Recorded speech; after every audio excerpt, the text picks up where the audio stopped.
All right, I think we have critical mass, so I'd like to get started. In the interest of time, we will call this meeting to order at 11:35 a.m. Good morning, everyone. My name is Michael Gaffney. I'm the chair of the Government Relations Council, or GRC, for the Modesto Chamber of Commerce.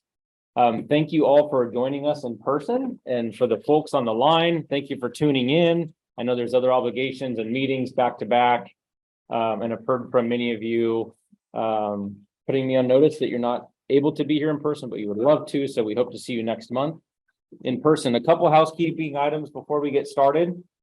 There is a sign up sheet, I believe, at the front of the room. If you have not signed in, please do so. I'd like to capture roll and attendance and contact information if we can maybe pass that around.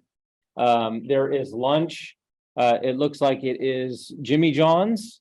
And this is sponsored by Lewis Capital Advisors, with Craig Lewis here in front of me has funded the lunch for today. So thank you very much, Craig. We appreciate that. What else is up there? I think there's agendas floating around up there. Can I actually bother someone, or actually I'm going to do an over the shoulder with Kelly here. Thank you for that. I'm old school and like to have that in front of me. So grab an agenda if you don't already have one, if you're interested in seeing one. I would like to do introductions first. Let's start with Trish and work our way clockwise, and then we'll quickly get through the folks who have joined us virtually, and then we'll get right into our agenda. Good afternoon. I'm Trish Christensen, President and CEO of the Modesto Chamber of Commerce. Hello, I'm Felicia Lopez. I'm the events coordinator with the Modesto Chamber of Commerce. Christy Boyette Zacharias, American Leadership Forum Executive Director and Chairman of the Board of Chamber of Commerce. My name is Megan Belair. Historically, I worked for Assemblymember Adam Gray for the course of the last 8 years or so, and local consultants and doing policy consulting right now. Vanessa Emo, Director of Sales and Marketing for the WB Bethel in Modesto. Bob Phelan, representative for Tom Clinton, Congressman Tom. John Beckman, CEO of the Building Industry Association. Edgar Garcia, Housing and Urban Development Supervisor for the City of Modesto. Michael Wren, Principal Planner for the City of Modesto. Todd Aronson, CEO of Visit Modesto. Craig Lewis of Capital Advisors. Erica Ignacio, Stanislaus County Chief Executive Office, Community Relations. Stephen Qualls, League of California Cities and Board Member. Cecil Russell with Sylvan Financial and the Modesto. Steve Madison with the Stanislaus County Affordable Housing Corporation. Sonia Severo, the Public Relations and Legislative Director for the Stanislaus County CEO's Office. Good afternoon. I'm Kelly Talent Martin, the Property Manager for Vintage Fair Mall. All right, and then we'll start with John Valines on the line. Hi, John Valines, Modesto Gospel Mission, and sorry I couldn't be there in person, especially since Craig, Cecil, and Steve Madison are all in the room at the same time. Councilmember Ricky, or whoever wants to come off mute, excuse me. Chris Ricky, representing Modesto's Council District 3, speaking to you live from Palm Springs today. I'm Tanya Sundberg. I'm with PlaceWorks. We're the City of Modesto's lead consultant for their general plan update.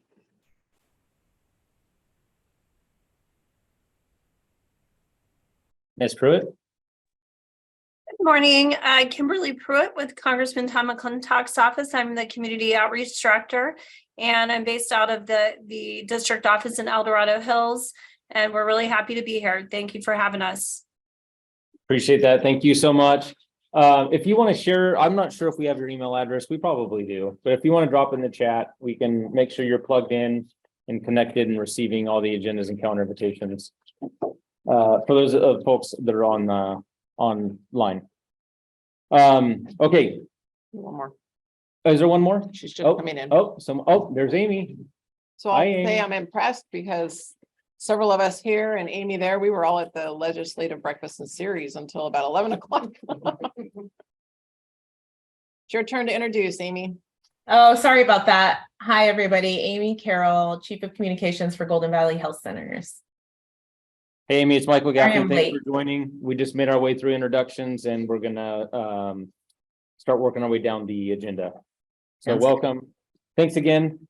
Just a friendly reminder to everyone that this is a safe place to share updates, and opinions and concerns and everything else through report outs and also during the presentation. So I encourage all of you to keep it factual and remain professional as you normally always do. Starting with the city of Modesto. Anything to report out? I know there's a number of you in the room and even online. You want to tell us what's going on in the city? Any spokespersons or anything? Okay. Okay, council member? He normally does. Yeah, thank you. We have been in finance budget committee meetings all week. And we've been putting together plans for the ways to allocate Measure H. I'm very pleased with the direction that the city is going with the budget and the Measure H money. They're doing what they said they're going to do in terms of public safety, increasing public safety, increasing fire response, increasing forestry, great new programs to help reduce homelessness. I feel really good about the budget. I'd be happy to give you a more detailed report at some time, but it sounds like we want to keep it a little brief today. So let me know. Any questions for Chris? Move into Stanislaus County update. Do you have anything to report? Nothing? Okay, any questions for Stanislaus County? Sorry, this is my first time here. I'm just trying to get a feel for what we are discussing and Okay. updating, and next time I will definitely. Okay, excellent. Thank you. Appreciate that. Oh, yeah, state of the county, our chairman Supervisor Chance Condit has the state of the county coming up on May 18th. May 18th at our 6:30 p.m. Board meeting. Can you comment that's an article in the paper about the supervisors voted to extend 132 phase 2 and 3? I, at the moment, cannot comment, but I can definitely look into it. If you want to hear it, no, I can reach out to you. No, I think that would be important to report Okay, perfect, for this. And perfect. I will take that into consideration. report by the order for the whole community. Yeah, if you have any interest in coming to speak to us, let me know. We can exchange contact information. I know you're out of cards right now, but I can jot down my email address. Yeah. Yeah, if you'd like to come in and speak, that'd be very much appreciated on any items that you have going on. Okay, a representation from Assembly Member Juan Alanis's office. All right, perfectly on time. Well, good afternoon, everyone. My name is Justin Farkas here today representing Assembly Member Alanis. I'm not gonna beat a dead horse because I see a lot of familiar faces here today. If you folks missed it, Assembly Member Alanis was at the Ceres Community Center today with our federal, state, county, and city partners in City of Ceres, taking part in a town hall style event, discussing some of our priorities and achievements in the legislation. We've talked about a lot of those. Some updates. We are going to be having a special hearing in the Public Safety Committee next week regarding fentanyl legislation. There's 4 particular bills that will be taken up during that special hearing. It's a really big victory because the chairman of that committee has been planning on holding and pretty much stalling all potential fentanyl policy up through the summer. We were able to negotiate and work out a deal that make that a priority before the summer comes. So we're going to be holding that special hearing next week. Those 4 bills, I don't know them off the top of my head right now. So if you have any questions about them, find me after it. I'd be happy to do some searching for you guys. What else do we have going on? We're 8-0 on all of the bills heard through committee so far, which is fantastic. Juan really pointed out the Nevada Sports Act, which we've talked about a little bit. I don't think it made it through the assembly last month when we spoke. But the Nevada Youth Sports Act is now been passed by the state assembly, voted on unanimously in favor. So that's now in the upper chamber and with our lovely partner Maria Alvarado Gill and her colleagues in the state senate, and we hope to get that to the governor's desk by the end of the year and get that signed into law. So we're 8-0. We have yet to have a single bill voted against through our time in the legislature, and we hope to see victories like that. Thank you. Any questions for Justin? Good segue into Senator Alvarado Gil's office. Anybody here representing? I don't see anybody. received a message from Jacob. He's on his way. Okay, Within 5-10 minutes. okay, great. Thank you very much. I think Councilman Williams is trying to get, is on his way over here as well. And Okay. then you and Gavin. All right. This is a new face for you guys too. I'll introduce him real quick. This is Gavin. He is going to be filling the shoes to the best of his ability for Chris Dawn. He is here on behalf of Congressman John Boyd. Oh, excellent. No, I was the west side of San, or the Patterson, Newman, Lathrop, field rep, but now I'm looking over the whole county of San Francisco. One of our legislators staff was scheduled with Gavin. I thought that might be good stuff. So is Chris Don still with us or has he moved on? He's moved on to, he's on the Merced area. now. Oh, okay. I'm the whole San Francisco region. Okay, perfect. Yeah, if you want to give us a card, that'd be great too. I have his contact. So would you like to give us an update now Yeah, for Congressman Duarte's office? yeah. Okay, So my name is Gavin Klein. I'm the field representative for Stanislaus and San Joaquin portion of our district. Quick little update, this congressman, who was back in district as well as when he was in DC this week. They were able to hold a field hearing in Tulare to discuss water storage and the flooding issues that we've had in the past, as well as meeting with local small businesses, meeting with Kellis constituents over this time of year. The congressman was pleased to have the members from the House Natural Resources Committee, Anita Mintelary, where they were able to tour the Prairie Dam, view local dairies that were dealing with impacts of the recent floodings. And the field hearing was attended by many members from all over the country. He also had the privilege of joining the Stanislaus County Farm Bureau meeting last week, where they were able to discuss how to best for our local farmers here in the valley, as well as getting water on our farms. Congressman Duarte was also able to join the Ceres legislative breakfast this morning. We were able to talk about issues within the city of Ceres and what we can do in the 13th congressional district to help out with any of the needs of the cities. And if you guys have any questions, always feel free to reach out to myself. I have a couple of cards that I can give out. If anybody needs any information, always feel free to reach out to myself or our office. right on. Appreciate that very much. Nice to meet you. You're always welcome here. Any questions for Gavin? Okay, Congressman McClintock's office. I'm going to say Kim Pruitt is a senior staff member of community outreach. Kim is still there. She is online. She comes. Sorry, man. Yeah, Just come- I'm here, but Bob, I'll go ahead and defer to you since you're there to give the Okay. report.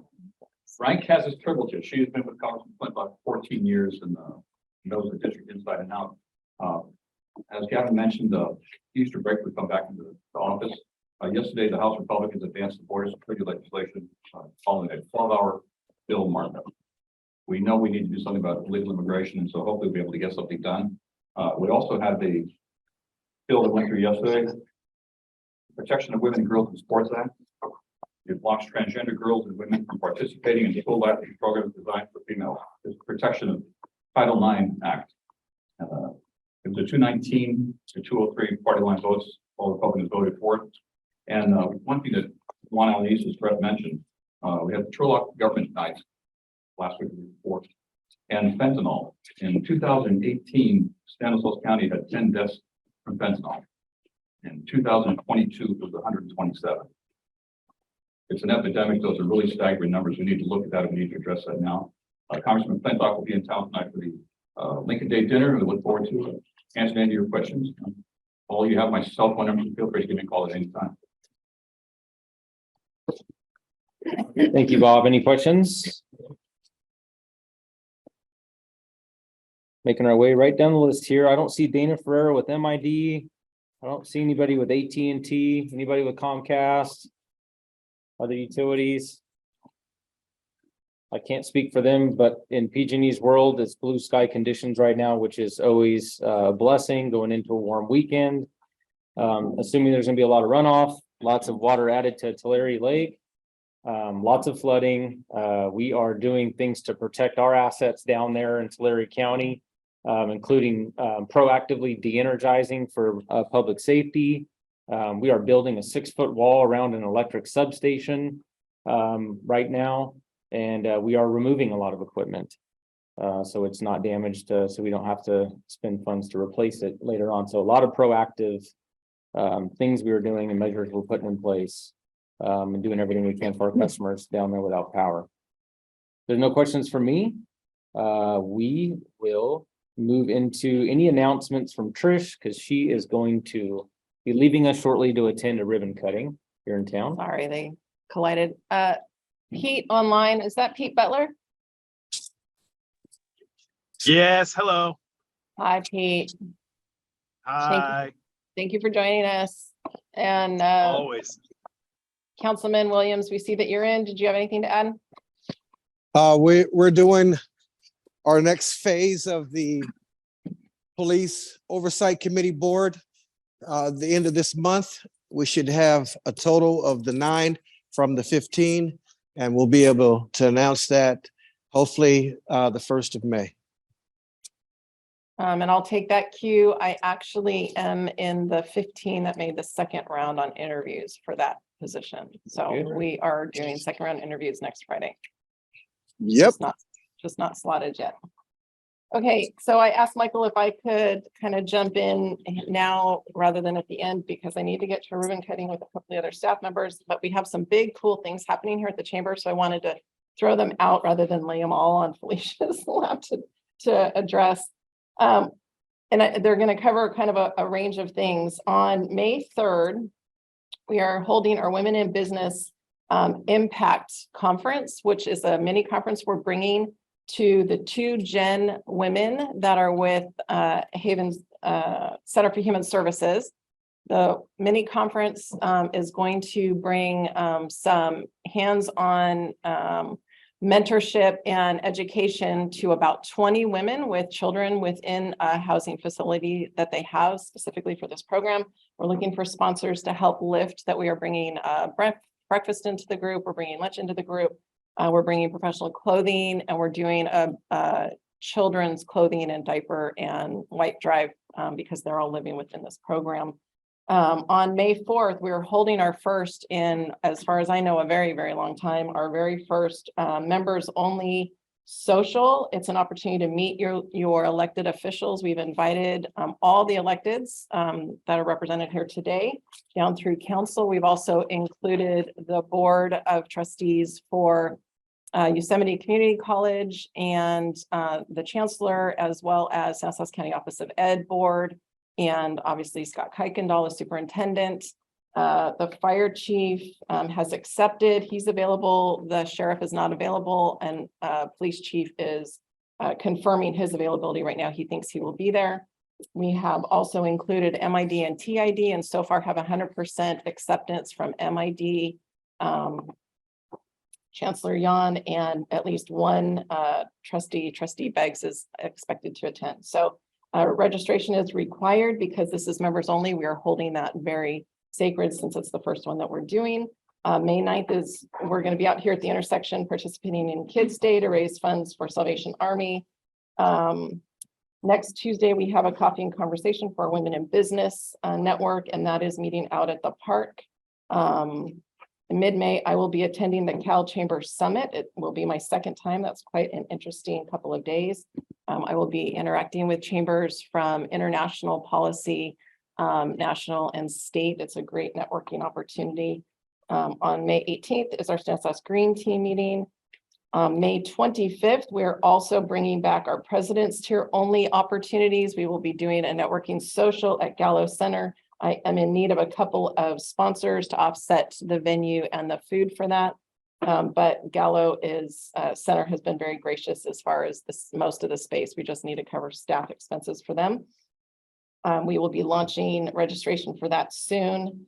But we're really looking forward to that opportunity.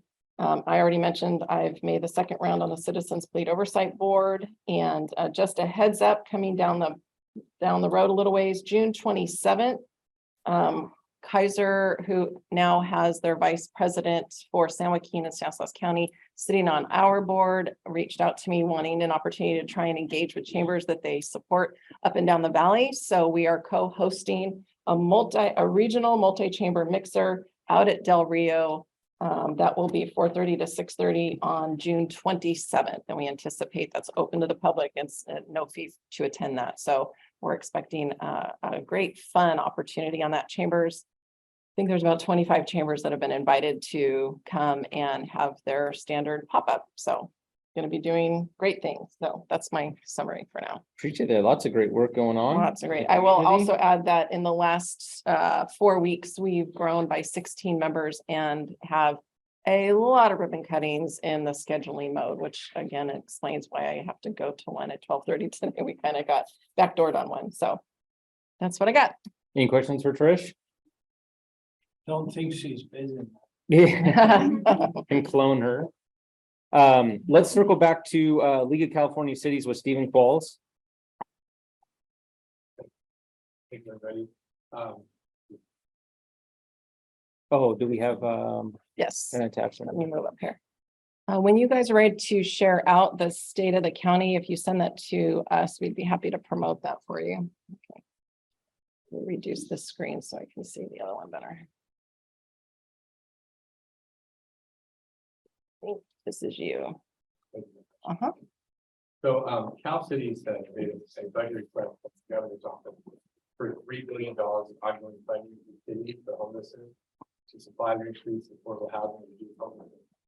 We all know that we appreciate the billions of dollars that we've already received from the governor, a lot of those to the county, to the cities also, but we need an ongoing source of funding. Because when we set up things such as Home Key projects and other programs like that, if they take that money away from us, it's going to be very hard for our cities and counties to keep those programs going. They just have to stop doing it. We know it's a hard ask right now with the budget that people are facing, but we have made that. We made the same pass last year, and they had the unprecedented surplus. Unfortunately, 90% did it. And then the state owes cities and counties $1 billion in reimbursements for their mandates. About 467 million of that is owed to cities, and that money is that debt is accruing interest. They have to pay interest on that. So we're asking to please pay. It's just like paying your credit card off. First thing you do is try to pay your credit card off before you take on any new debt.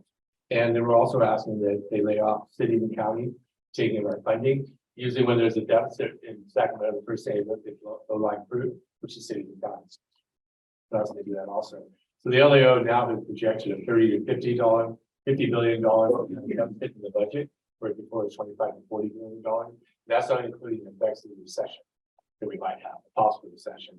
But the LAO is also suggesting we do not touch the rainy day funds. They just do it by cutting back in the current program. They touch that rainy day fund because they look at looking down the road and they get even worse. So they like to keep those rainy day funds. CalPERS, SB 252. Yeah, bless you. Is looking at divesting from fossil fuels. Apparently it passed our first committee, so there seems to be some interest in doing so. The problem, it's only 2% of the portfolio for CalPERS. But already CalPERS has lost so much money in the last few years in the stock market. And again, this year, when the stock market has fallen, if this is going to put the burden on cities and other organizations that are members of CalPERS, because they have to make up the difference in the loss. And the cities have already increased their contribution by 15%. Bless you. And so we're hoping that will fail. Public safety, talked about earlier about fentanyl. Prop 47, the same thing. AB 1708, the bill that's authored by the League of California Cities.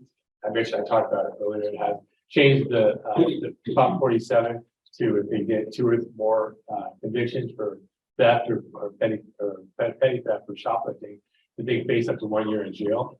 But currently now we're going to be holding all the Prop 47 bills. There's just no interest up there at all. You look at it, it's just going to increase in term that, Yeah, I just want to add on to, now that you have it in front of me, the 4 bills being heard next Thursday. Now I can see them, I recognize them, are going to be Assembly Bill 33 by Baines, 367 by Manchin, 675 by Soria, and 1058 by Jim Patterson. All those will be heard next Thursday. Reach out to me. I can send you guys a link. You can listen to the committee for yourself. I strongly encourage you folks to listen to these committees, especially public safety, to see what is happening in Sacramento, because it's a different world. Believe me, it's like a different world. yeah, there's a very good interview on KCRA where the newscaster interviewed the chair of the public safety committee, and she really corralled him. Said, "Hey, why are you not hearing these?" Especially a lot of them were Republican. I told you earlier, some of their Alanis had AB 335, which would have completely repealed Prop 47, would have the voters to do so. And there's just no interest in doing that. So he had to amend his bill into, it's a study that's gonna be done by the Police Chiefs Association, the Retailers Association, to look at the effects of Prop 47 on retail and on public safety. Gonna bring it back in 2025, and it'll be presented to the legislature then. But she also called out, and it's good to see that, so this is the list we had last night, this original list that they had put out, from that, there, at least there's some 4 left, being very. Three of them are written by Democrats. Yeah, I was gonna mention, the newscaster called them out and said, hey, how come? We know you have a super majority, but don't you think it's fair to at least hear some of the Republican bills? There were a number of Republican bills. I bet also he gave a very good political answer to that question. And so it's a very, very good interview. Let's see. So Ben already spoke about that. So I think that I can't remember if Danny spoke about the advanced fleets before. It's going to be heard next Thursday. What it's going to require is that any public or private organization, any trucks or vehicles that are over 8,000 pounds are eventually going to have to be zero emission. Now, you don't have to replace them immediately, but anytime you acquire a new vehicle, you're going to have to buy a zero emission vehicle. The problem is there aren't any out there, especially one of those Southern Seventeen irrigation district the other day, and they were saying they have trucks that are going way out in the hills to do emergency services and repairs and stuff, and there's no way they're going to be able to get them out there back with the battery packs just start making that to have that kind of transfer. So it's very doubtful to be able to reach the goal that they're trying to reach, but it is something CARB is going to try to institute. And so there's been a lot of public comment and stuff on it, but any business that has vehicles over 8,000 pounds is going to be very costly to replace them. And zero emission vehicles are 4 to 6 times more expensive than gas or diesel powered vehicles. And then there's some bills, SB 423. This is streamline the housing approvals. This is something I'd like to ask letter of opposition from the chamber if they felt it was appropriate. And so what this does is SB 35 passed in 2017 was supposed to sunset in January 1st of 2026. So this eliminates or takes away that sunset, so it can go on in perpetuity. And what SB 35 did was it streamlines the public input. It prohibits using CEQA and removes nearly all local discretion on building. And it also allows the state, if the state has any land in a city, it can give it to the city. The city and developer can develop on it with no oversight. The CEQA, no design quotation, no parking, minimum parking requirements, like that. So that we were asking for the opposition on that. And what's wrong with that? Yeah. Well, we like this way. People are elected for a reason. Mayors and council members and members of the assembly are elected for a reason and they are elected by their peers for the best interest in them, for their communities and constituents. And so when you take that local control away, you're just overriding the will of the people. So although in this area, that's not really an issue, but in parts like Huntington Beach, for instance, where cities are known to oppose housing on a regular basis, this bill is very helpful for the housing crisis that we have, which is why the DIA is a support on this bill. Yeah, and I totally agree. That's the problem with using cookie cutter laws. You're forcing the cities to do, all the cities to do things. We're doing our part out here. But on the long coast, and they're not. And it's interesting that, but there's another bill, I wish I had it with me. There's a number of bills that they make just to target certain counties. And I don't know why they don't use that same approach when it comes to housing. Instead, they just force everybody to do something that they're already doing and making it work. So I said, it's a local, obviously we're a local control organization, but like I said, these people are elected to do a job and they're elected to do what their constituents are best for them. But with respect, sir, look at the dichotomy in your report. The cities want 300 billion or whatever it was for 3 billion for homeless housing, and that they want to oppose every bill that streamlines or encourages the development of housing. So it's an interesting. Oh, no. We just want to make sure that we can have some say. That's what we have planning commissions for. That's why a developer has the right to go to the city council if the planning commission turns down the development. Just asking the local zoning rules and stuff like that. So would you like me to do law or live? Yes, please. It's my favorite part. You roll down. Okay, so tell me, is this a law or is this something Steve made up? In Los Angeles, it's illegal for a man to beat his wife with a strap wider than 2 inches without her consent.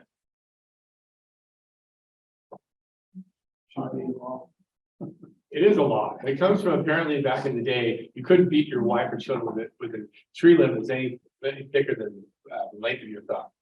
So apparently that, yeah, that's apparently where it came from. In San Bernardino County, a horse can't be ridden on city streets without a diaper or manure catcher. That sounds like San Bernardino County. Wow. I need that one. Wow. There are actual manure catchers attached to your saddle, and it goes where you know where. It's like we're up in, my wife and I were up in Murphy for Fire State a couple weeks ago, and they had the horses out there doing their thing, horses. Of course, they were doing their thing, and here's the football team right behind them with the big old shovel and a bucket, put it in the thing. It was great. They did a good job. I didn't step in it. And then in Arcadia, peacocks have the right of way to cross any street, including driveways. Wow. You're correct. It is a law. We should do that at PNC Summer Golf. Sure. So I heard something, I need to Google it. Somebody told me that screech in Psycho, Yeah, the peacock. really? Yeah, that's what he said. I've got to Google if I'm sure. Did you have to vote on the minutes? If you have any questions, any information I've given you, Oh, please feel free to that's a reach good out. point. Maybe not. I can circle back to it. I'll bring it up. Any questions for Stephen? Okay, I think a few folks joined us. As we were reporting out, council member, right, David? Do you have anything to add? Would you like to add anything? Okay, welcome. Yeah, we've covered it, but thank you for joining us. I just want to give the opportunity. Was there anybody else that joined us late? No, not on. Okay, Jacob with the. Oh, right. Opera Appeals Office. yes, Apologize. welcome. Please, Do you have any report? you'd like to anything to add? report out on? Yeah, just a brief legislative report. Okay.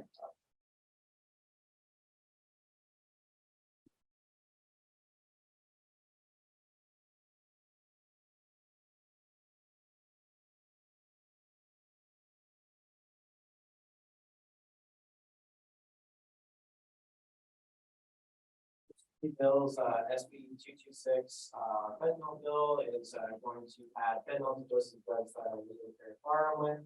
Then SB 375, that's our COVID-19 employee tax credit bill, allows employers who have to spend money to comply with the state's COVID-19 requirement to obtain tax credits in favor of small businesses.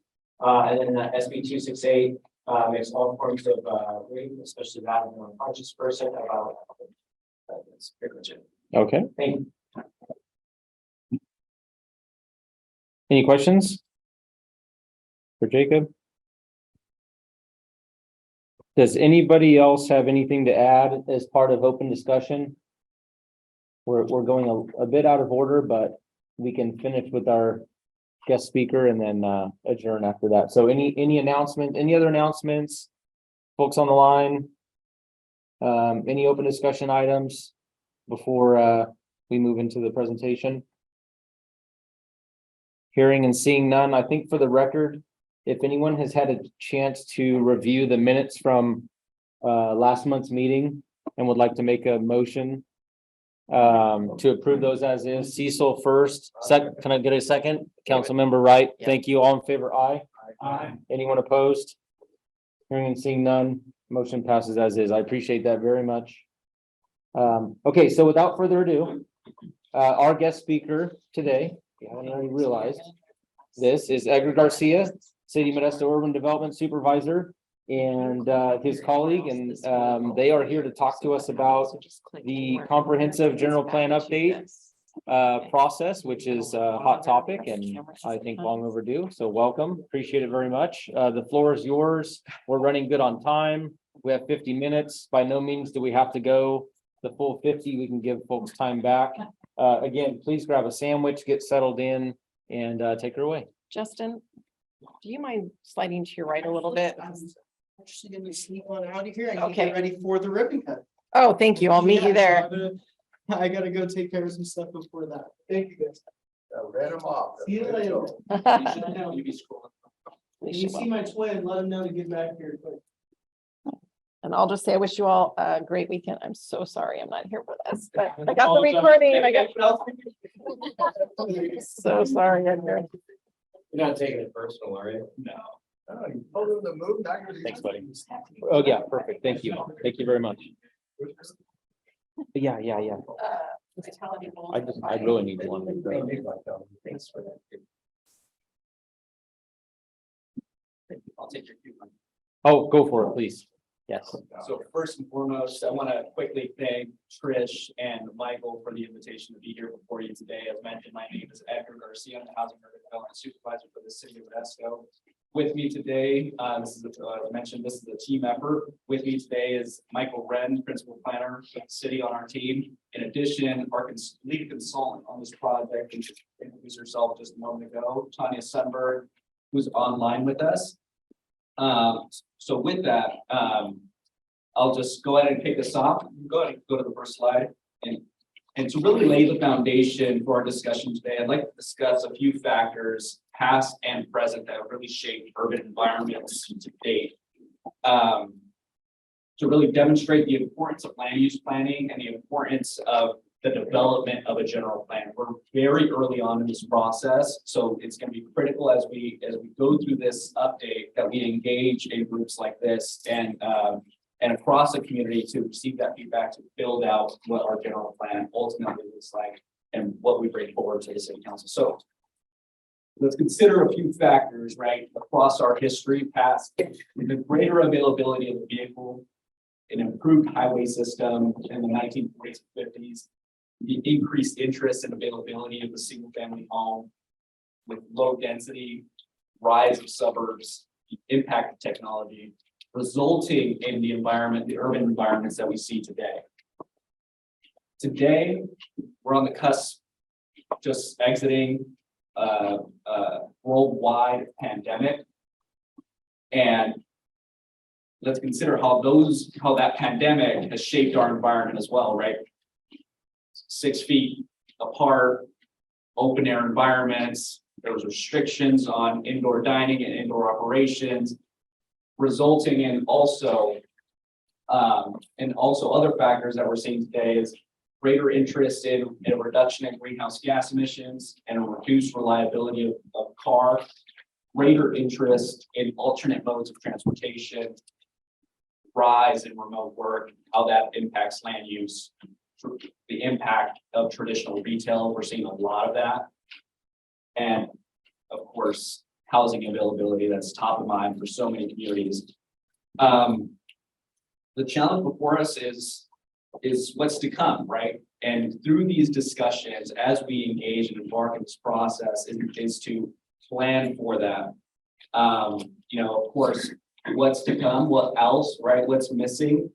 Are we expecting drone delivery services in the near future? A robust rail system, which we do expect.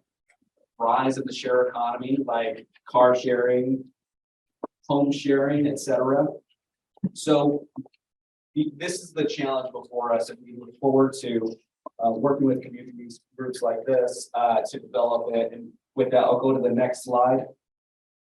By way of background, a general plan often has been described as a blueprint for future growth or a constitution for future development of the community. It's often described as a set of instructions for how to build the city. And, it's also a set of maps, graphics, charts, and policies that each collectively respond to California state law requirements. Modesto adopted its first general plan in 1959. It's been updated. It was subsequently updated in 1974 and again in 1995, but has not been comprehensively updated since that 95 update. There have been several amendments since that 95 update, but not a comprehensive one, which is what we're embarking on. Our city council approved an agreement with PlaceWorks to prepare and help us prepare the general plan update and the associated environmental impact report on July 6, 2021, intended to examine the applicable boundaries, which consist of the overall planning area and the sphere of influence boundaries, and with an emphasis on a robust, focused public outreach effort to be among the first steps of this project. And we're at a juncture point that I'll talk about in just a moment. So just a bit more background.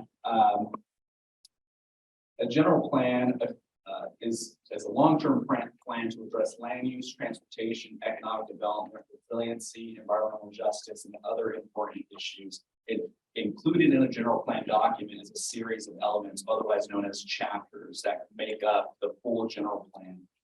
It establishes a community vision and supporting goals, policies, and actions that ultimately respond to the desires and interests and goals for the community. It balances growth, conservation, and quality of life, and guides decisions about transportation, economic development, housing, parks, shopping, services, and more. And do you want us to ask questions as you go or at the end? We'll save the questions at the end. Thank you. So here's where we are, starting where we started. I mentioned that we entered into an agreement with our placers in 2021. From that point forward, we launched into the process and created a briefing book and engaged in our revision process. And we've done a series of community meetings, extensive public outreach to arrive at our GP 2050, which is our website vision statement. And I'll go through that in just a moment. We are currently entering the land use alternative phase, which is this green area.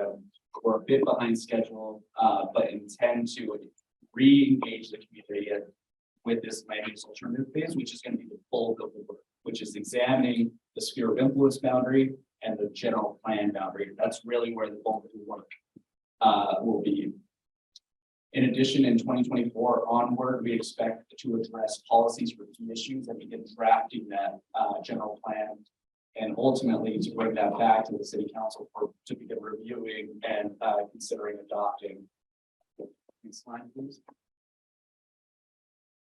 So this is the series of engagement that we've done today. There's a series of online engagement that we did, 2 community workshops, virtual meetings in terms of the online engagement, 2 community pop-up events, 26 listening sessions, 5 small group forums, to ultimately arrive at a draft vision statement. And in addition, when we arrived at that draft vision statement, we prepared it and solicited a survey to confirm with the community whether we got it right, whether we got the language in that vision statement correct.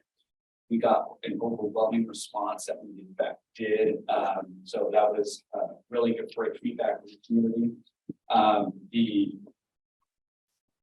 The community feedback that we did included those small group forums in South Modesto, West Modesto, East Modesto, meetings with youth and school districts, over 100 in those small group forums, individuals engaged. Vision statement that we prepared is aspirational statement of community values and goals for Modesto should be like in 2050 to serve as a foundation for the remainder of the work. The 3 elements are included: the vision, the values, and the guiding principles.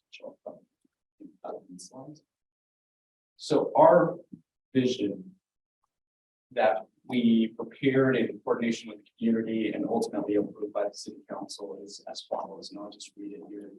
In 2050, Modesto is a community of choice because of a strong sense of community and connection, rich cultural diversity, quality jobs, engaged neighborhoods, abundant open space, and recreational opportunities. Modesto's rich heritage and history is preserved, while responsible growth and development seek to provide housing to all income levels, a range of job opportunities, community amenities, walkable and bikeable neighborhoods, and well-maintained infrastructure for all. Modesto is a place where all people are valued through a continuous commitment to provide with community members. Follow as guiding principles. Our community's culture and character are strong. Growth occurs thoughtfully and is aligned with our community character. Our workforce and businesses thrive. All neighborhoods have equitable access to a healthy environment. Housing is available to all, and our community is mobile and connected. Next steps, and I'll seek feedback on the vision statement and guiding principles in just a moment. The next steps, as mentioned, we're about to enter into the bulk of the work, which is the land use alternative phase for the general plan. So we're going to be seeking additional meetings. We're going to be seeking to be placed on the agenda for community groups to solicit that engagement, discuss potential growth areas, potential intensification, things of that nature. And that's going to be starting in the summer of 2023. And and take us through the spring of 2024.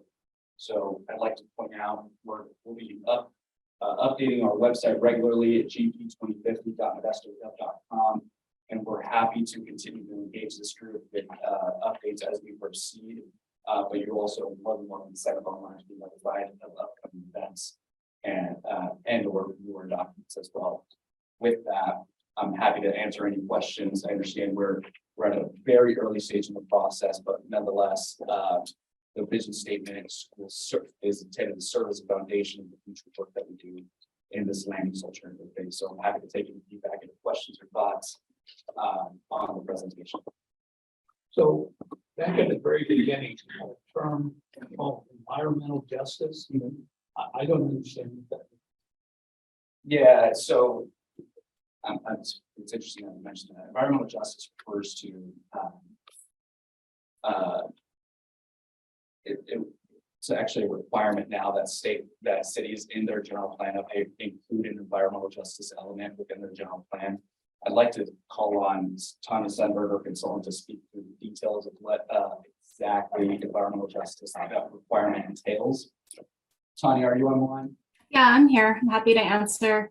The state passed a law called SB 1000, which requires that general plans address environmental justice. The state does define environmental justice, and although I don't have their definition right in front of me, it basically means that everyone, regardless of their race, income, or background, has the right to a healthy environment. So general plans are required to include policies and programs that promote environmental justice in that way. So we are required to look at things like pollution burdens, especially for communities that are considered disadvantaged. We need to look at things like access to healthy food and recreation opportunities so that people have the opportunity for a healthy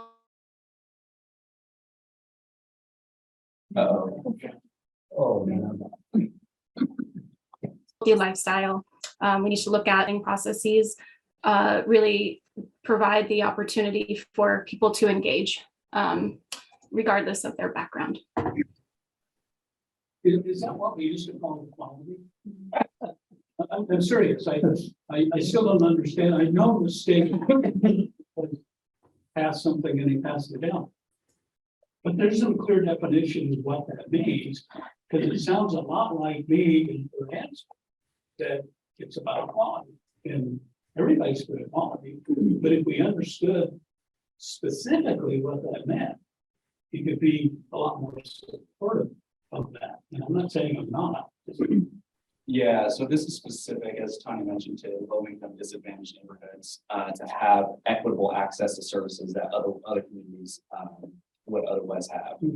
And just because that they are underserved is not reason alone, according to the state. And of course, we all agree that it's not a reason alone that they should not have equitable access to those resources as well.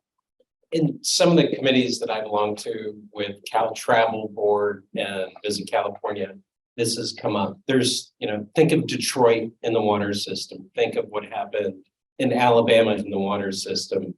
Think of parts of Modesto that don't have street drainage, sidewalks, things like that. So environmental justice, I know in our context that I've heard covers equitable access to all under all The circumstances. big example, Cecil, is Flint, Michigan. Yeah. Remember the water crisis? Right, and I think we were all for protecting the environment, having a safe environment for all. And it's just when you put those two terms together, for me, it's confusing. It doesn't mean I don't support both of them, but it just. It's government jargon, but it means that you got to cover those bases. And I think it's just calling out a specific justice, right? So like South Modesto, for example, when they used to have a public fund out there, that is a very underserved and underrepresented community, and it seems like nobody was really advocating for them despite the smell and everything that was happening at that point. So I think it's just calling out that, yes, we should be equitable across the board, and in particular, is calling out the environment. That's a better. Because you do like the industries, some industries You only put it in order. That's the time. You don't want to put it just in the underserved areas.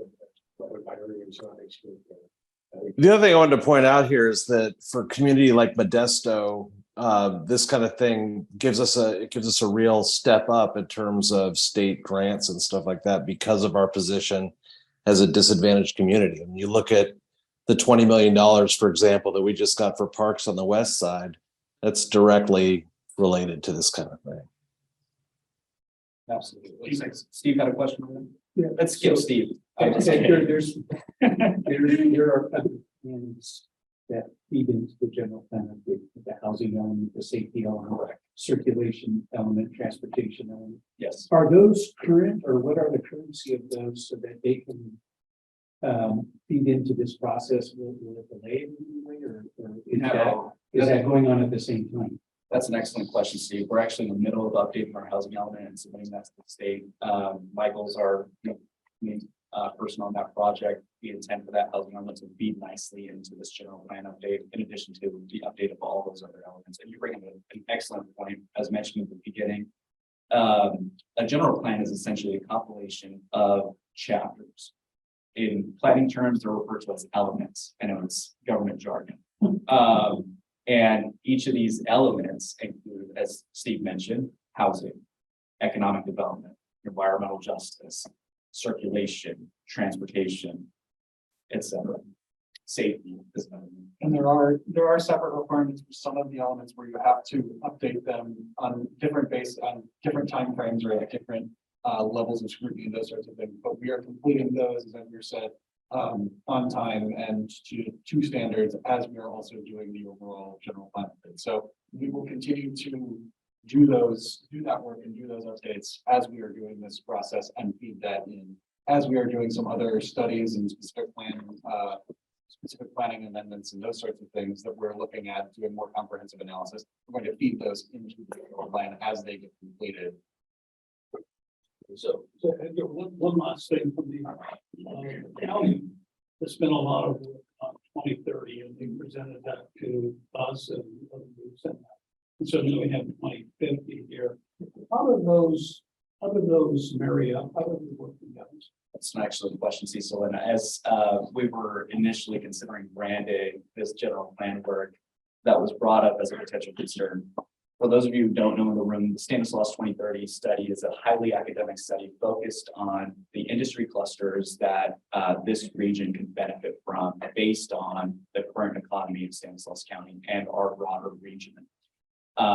It is a highly academic study focused on wages and these industry clusters. We expect that study to fit nicely into what we're referring to as our economic development element in our general plan.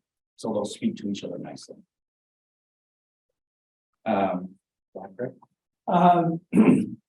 So in the past, when we tried to, as a community, I hope I can convey this correctly. We have tried to take on a community, and it's been very divergent opinions as to where jobs and housing ought to be. It became a political football. And some of us were in the middle of being defamed, defaced, etc., because of that. How are you going to address the issue that I see, the major land use issue, and that is that we have non-productive soil or less productive soil on the east. We have productive soil on the west, and yet we have painstakingly gone through a transportation tax to improve our access throughout the county. And so you have the railroads on the west side, you have 99 north and south, you have what's rapidly becoming the east-west 132. And yet you have productive farmland on the, what we'll call the west side of our existing sphere.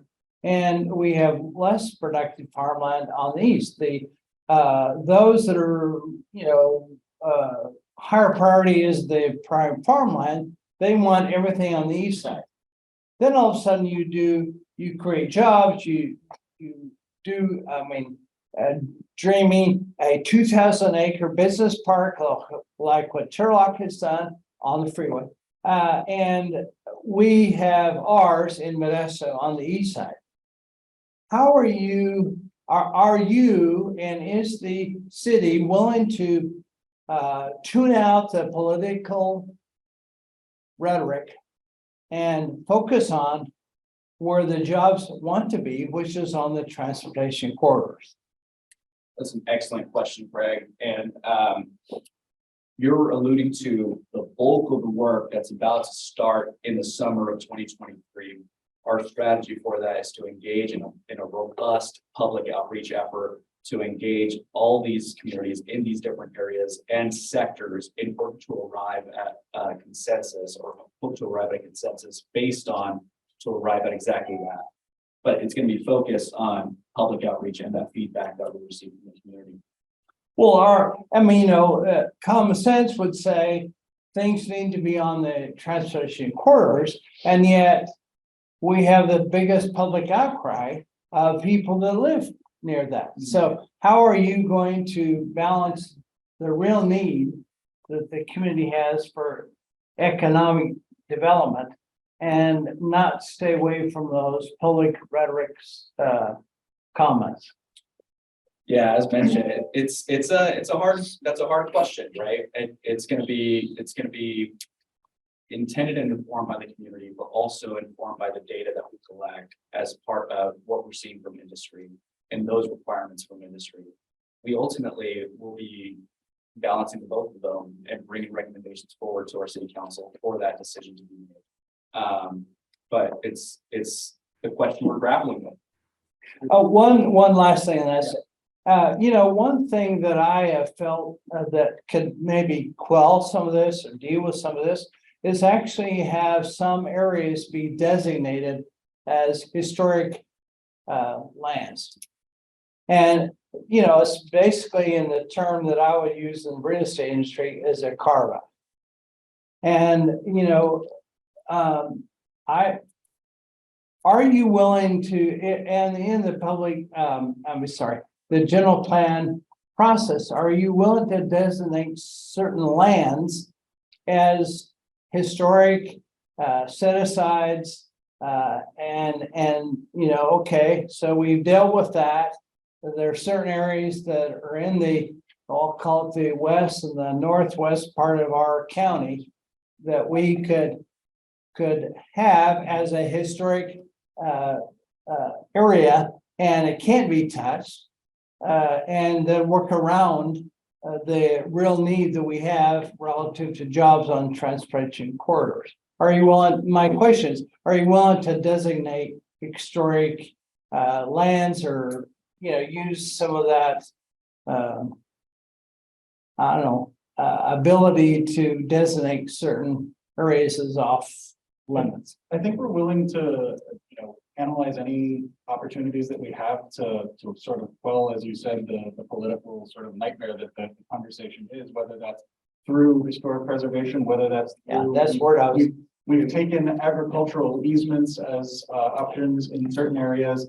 There are things that, I think the question that you're asking is something that we can only answer once the plan is completed, whether or not we're willing to, because that's going to be the information we get both from the public and from our leadership at the city council. So, and Craig, we also have a historic preservation commission and already have an existing process to designate certain buildings. For example, the County Museum is one of them.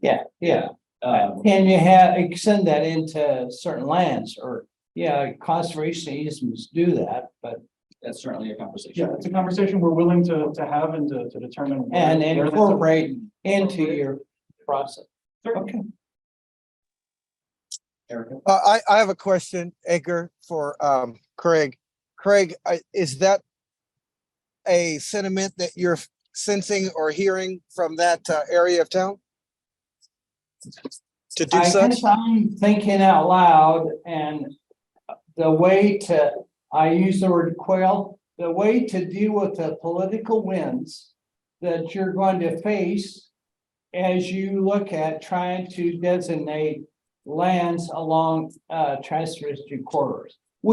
I think it's incumbent on us as a committee, taking all of the, where we live, you know, that sort of thing out of the equation. We've got to find a way to develop jobs on transportation corridors, whether it be train or whether it be car or whether it be truck. I mean, I don't know how we have an effective, long-term 2050 view of economic development in this county without addressing that. And we've got to be on transportation corridors to get in and out of here. And, you know, here the city, the townspeople and the city and the county have really gotten behind 132 as a major freeway someday connecting to the Bay Area. And we're gonna put everything, I'm not saying you are, but there's a lot of sentiment that we put everything on the east side. Those are excellent thoughts. Councilmember Williams, did you have a follow-up? I think see you were just- muted.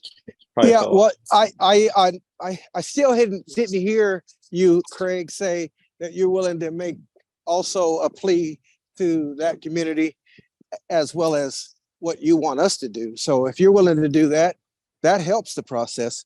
That's just a comment. You don't have to reply.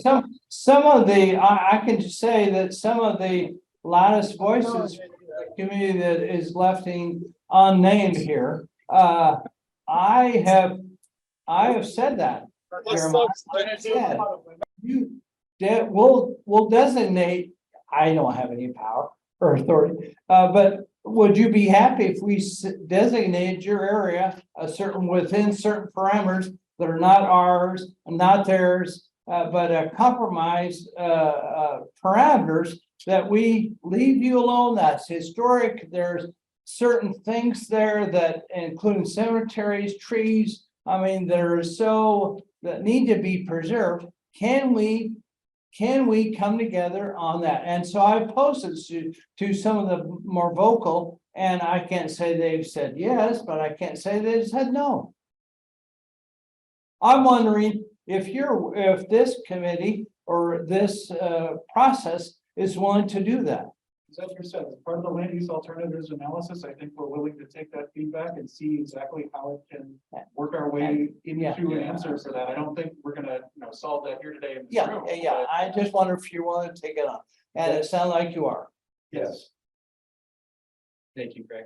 Go ahead to Todd next. I have a couple questions, but there are definitely two sides to every coin on that. Oh, yeah. In that, Oh, yeah. Stanislaus County is recognized as the third largest food hub in the United States. That's a big deal, and that's something we have to And respect. production is We would, going I'm still, up every.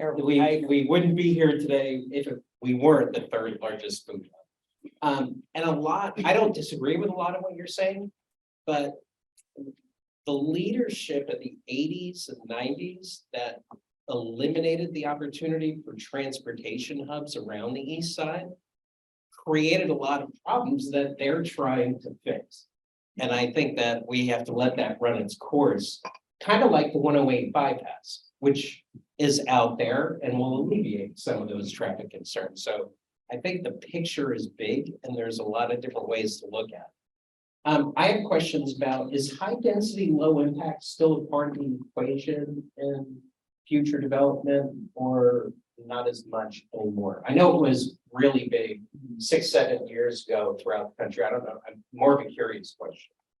I'm not familiar with the term specifically transit-oriented development. It sounds like something very similar to what you're talking about, where you build up around transit corridors and have additional density and additional residential capacity, typically in downtowns and near downtown areas. We are looking at, even separate from the general plan, prior to the general plan, getting a number of initiatives that can move towards what you're talking about, I think.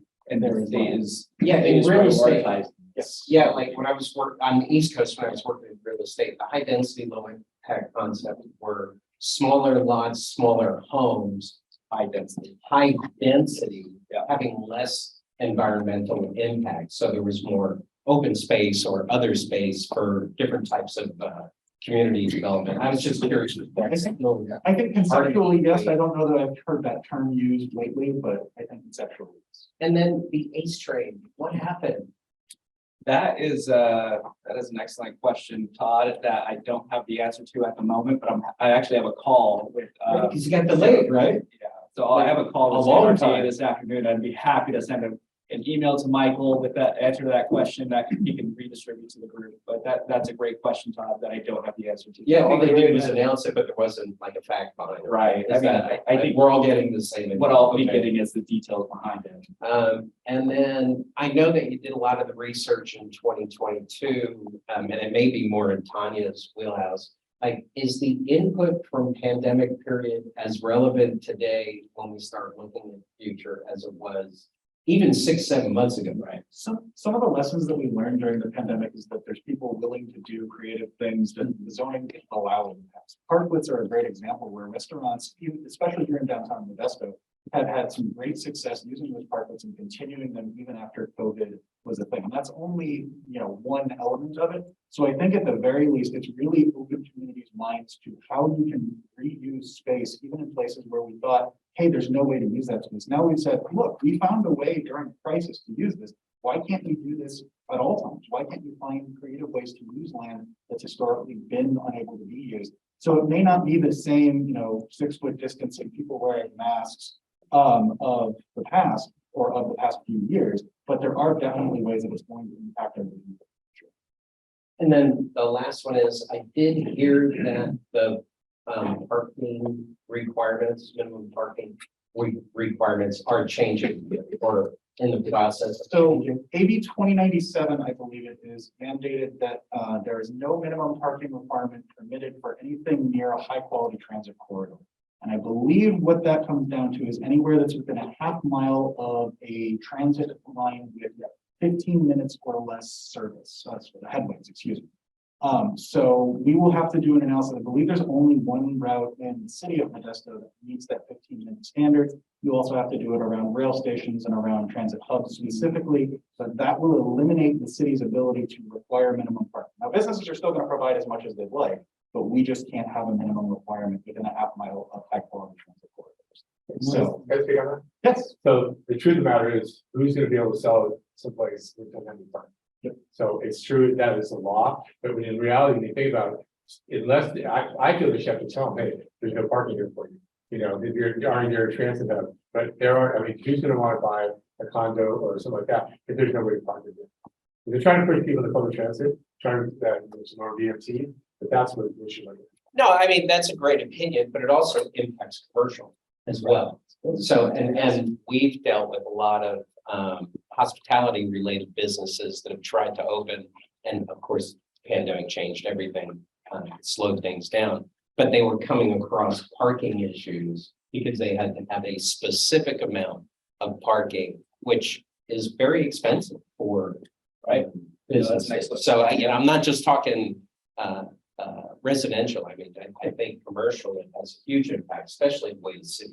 On the other side of that same coin, I hear a lot from members of the community, just as I've been engaged into it, is that we don't have enough parking downtown anyway. So how can we continue to reduce parking? And that's a sentiment that I've heard not just from one business or one individual, that, whether or not we agree necessarily on what the parking should be, there are people that still do need to have access to downtown and understand how that's going to be. So we need to find ways to both, make the people that feel there's more parking necessary happy, while also being business friendly and finding ways to allow businesses to come in without standards that are impossible to meet. So it's a difficult balancing act that, again, I don't think I can answer today, but hopefully there's balance where It's more of how that. That's an excellent point that we're going to be grappling with as we engage in this land use alternative phase. Erica, I have one. I almost want to skip you. Should we do that? I'm just kidding. Okay, so I'm working with a lot of the unincorporated areas and those that are really border to the and so forth, and understanding that there is a lot of mixed emotions from those respective areas as you look at, the general plan update through 2050, and understanding that there is a lot of mistrust. I think a lot of them just don't feel that their voices are heard enough. So what are your plans to really focus in those communities? I'm thinking South Modesto, we're calling these the Lida Empire areas. to really engage that community and feel like they're being heard. And I understand that in the end, obviously, you have to take the public input and look in professional life, what are the right decisions. And I do believe that a lot of the good things that come from this is to really take the time to educate those specific areas and understanding what the process is about and how you're going to take in their feedback and what it means as you guys continue to make decisions. So I guess my question is, what are your plans to really focus in those communities that most likely could be the most impacted? You know, Central Modesto downtown, I mean, there's only so much that can really change for them, but those areas are the ones that feel the most threatened. So what are your plans for that? Erica, excellent question. Those are great thoughts that we're grappling with at the moment as we embark on this next land use alternative phase. Many of these areas that you mentioned will likely wind up being what we refer to as study areas that we evaluate, consider corridors, consider land use, consider whether it's a possibility for us to expand our city boundary or not. And to address it, it's going to require a robust public engagement process that includes a significant also amount of education, right? Yes. When you engage underserved communities, there's a layer of education that you need to provide regarding the topic that you're discussing with them. And in their language? And in their language, thank you, in order for them to be able to receive and provide the feedback that we so very much need from them. So that is what we intend to have, is education first, and then a dialogue second, in order to arrive ultimately at the way forward. Well, if I can help to Yeah, facilitate any of absolutely. those, I would be happy. You're on our list, Erica. Okay. You're on our list to help engage next. Yeah, I just wanted to offer, so, our Citrus City, has a set of communication here. We already have it, but we have a transmitter and 40 sets of head gears. It's used primarily for getting around and speaking community involved in the public process. If you don't have access to one, I can get those for you. I would love that. I would like it. Yeah, Just let me know. I have your email address, so I'll be shooting you a note. Councilmember Ricky has his hand up. Is it a stale hand? Is Stretching? that an old man? Yeah. I do that all the time. Old hand, taking it down. So I get the question you're gonna want to avoid, in regards to the housing element, Next person. just kidding. With your housing element update, the land that has to be voted on in order to be included. How are you going to expand the city boundaries to accommodate your arena numbers? With that voter restriction out there, unless you allow the city council to override that requirement? John, yes, I do want to avoid that question because I don't think I have a good answer for you immediately. It's a factor that we need to consider, but I don't think I have an answer for others. Well, when it comes time to deal with that, Yeah. let me know, I will help you. Right. The city of Tracy did that. They overrode a voter approved initiative in order to comply with arena requirements under threat of lawsuit by the BIA. So, let me know what I need to do to emphasize how important that is that you do the override.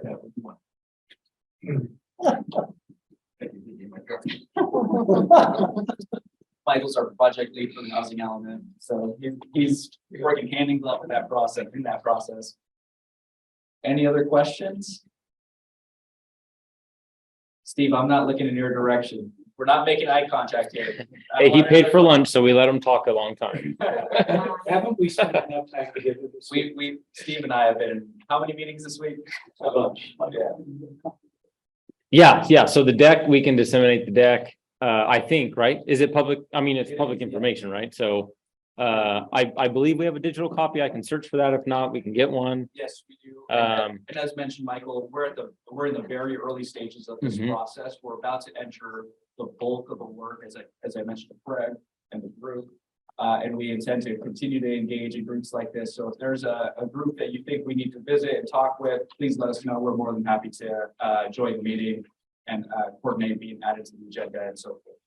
Can I suggest that you also tell us when you need to, Yeah, absolutely. and not just wait for an invitation? Oh, absolutely. Yeah. Yeah, if you need help advertising, as Trish mentioned, and this goes for everyone in this room, advertising, boosting, promoting any type of community meetings or outreach, or events that you have, please let us know. We'd love to be plugged into those and and are willing to support and assist in any way that we can, obviously. Great. Thank you all. Thank you. Appreciate it very much. Well done. Any final comments from Tanya? I know she's still on the line here. I saw her nodding a few times. Thank you for supporting us on the back end. Thanks for having us here. Appreciate it very much. Okay, well, before we adjourn, our next meeting is Friday, May 19th. We will have one of the newer elected directors with the Modesto Irrigation District join us, Janice Keating. She will be speaking to us about water, power, and how it's going for her. She's the first she claims she's the first female director in 135 years of MID being around town. So what's that? No. Yeah, so look forward to having her and hearing about their updates and issues and how we can continue to support them.